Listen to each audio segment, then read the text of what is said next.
मुझे विश्वास है कि यह समिट एक human centric, sensitive, global AI ecosystem के निर्माण में अहम भूमिका निभाएगा। फ्रेंड्स, हम इतिहास पर नजर डालें तो पता चलता है कि इंसान ने हर डिसरप्शन को एक नए अवसर में बदला है। आज हमारे सामने फिर ऐसा ही अवसर आया है। हमें मिलकर इस डिसरप्शन को मानवता के सबसे बड़े अवसर के रूप में बदल देना है। फ्रेंड्स, भारत बुद्ध की धरती है और भगवान बुद्ध ने कहा था, right action comes from right understanding. इसलिए ये बहुत आवश्यक है कि हम साथ मिलकर ऐसा रोड मैप बनाएं जिससे एआई का सही इम्पैक्ट दिखे।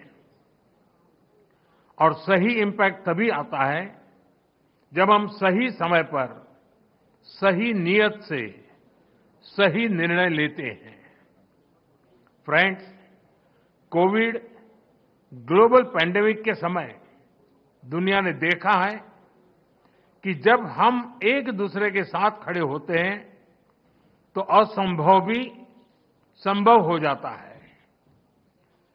वैक्सीन विकास से लेकर सप्लाई चेन तक, डेटा साझा करने से लेकर जीवन बचाने तक सहयोग ने ही समाधान दिया। टेक्नोलॉजी कैसे मानवता की सेवा का माध्यम बन सकता है, ये हमने भारत में कोविड काल में देखा है। हमारा जो डिजिटल वैक्सीनेशन प्लेटफॉर्म था, उसने करोड़ों लोगों को समय पर वैक्सीनेट कराने में बहुत मदद की। हमारे यूपीआई ने उन मुश्किल परिस्थितियों में भी ये सुनिश्चित किया कि लोग आसानी से ऑनलाइन ट्रांजैक्शन करते रहे। यूपीआई ने भारत में डिजिटल डिवाइड को दूर करने में भी बहुत बड़ी भूमिका निभाई है। बीते वर्षों में भारत ने एक वाइब्रेंट डिजिटल पब्लिक इंफ्रास्ट्रक्चर बनाया है। हम इसे दुनिया के साथ भी शेयर कर रहे हैं, क्योंकि हमारे लिए टेक्नोलॉजी पावर का नहीं बल्कि सेवा का माध्यम है। पावर नहीं, एम्पावर करना। एआई की दिशा भी ऐसी होनी चाहिए जिससे पूरी मानवता का कल्याण हो। फ्रेंड्स, अतीत में टेक्नोलॉजी ने डिवीजन क्रिएट किए, लेकिन वर्तमान में एआई टेक्नोलॉजी सबके लिए सुलभ हो, सबकी पहुंच में हो, ये हमारा लक्ष्य होना चाहिए। इसलिए आज जब हम एआई के फ्यूचर पर चर्चा कर रहे हैं तो हमें ग्लोबल साउथ की आकांक्षाओं और प्राथमिकताओं को भी एआई गवर्नेंस के केंद्र में रखना होगा। एक्सेलेंसीज, युग चाहे कोई भी रहा हो, एथिक्स हमेशा ही चर्चा के केंद्र में रहा है। अंतर बस इतना आया है कि पहले अनएथिकल बिहेवियर का दायरा बहुत छोटा होता था, लेकिन एआई में इसका दायरा असीमित है, अनलिमिटेड है।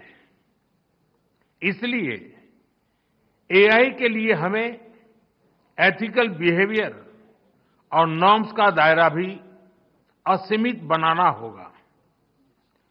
एआई कंपनियों के सामने बहुत बड़ी जिम्मेदारी है। प्रॉफिट के साथ साथ पर्पज पर भी फोकस हो, ऐसे एथिकल कमिटमेंट की बहुत आवश्यकता है। व्यक्तिगत स्तर पर एआई हमारी लर्निंग, इंटेलिजेंस और इमोशंस को प्रभावित कर रही है। एक्सेलेंसी, एआई के एथिकल उपयोग के लिए मेरे 3 सुझाव हैं।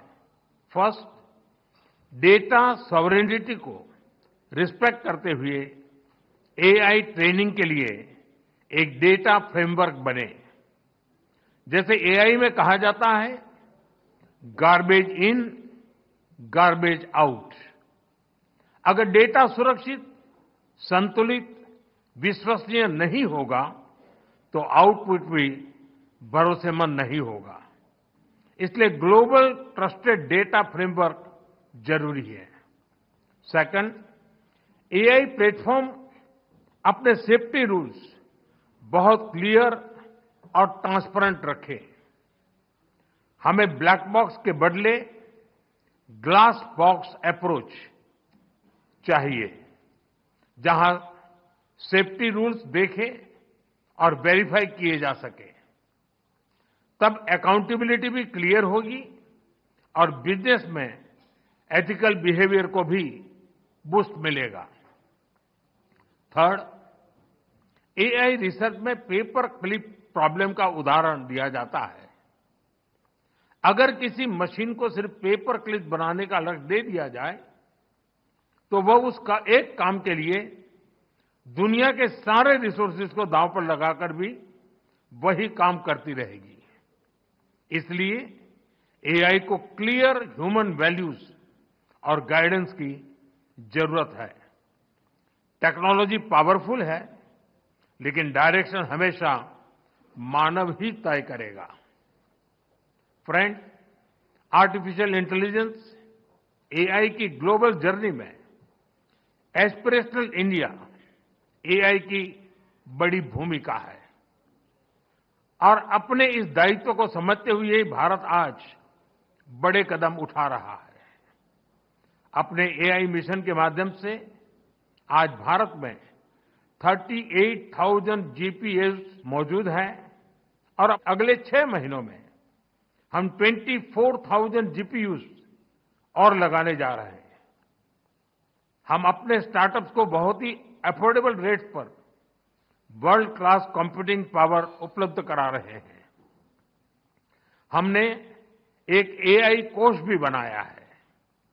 इसके माध्यम से 7,500 से अधिक डेटा सेट्स और 270 एआई मॉडल्स को नेशनल रिसोर्स के रूप में शेयर किया गया है। फ्रेंड्स, एआई को लेकर भारत की दिशा स्पष्ट है, भारत का विचार स्पष्ट है। एआई पूरी मानवता की भलाई के लिए एक शेयर्ड रिसोर्स है। हमें मिलकर ऐसा एआई फ्यूचर बनाना होगा जो इनोवेशन को आगे बढ़ाए, इंक्लूजन को मजबूत करें और ह्यूमन वैल्यूज का समावेश करके आगे बढ़े। जब टेक्नोलॉजी और ह्यूमन ट्रस्ट साथ साथ चलेंगे तो एआई का सही इंपैक्ट दुनिया पर दिखेगा।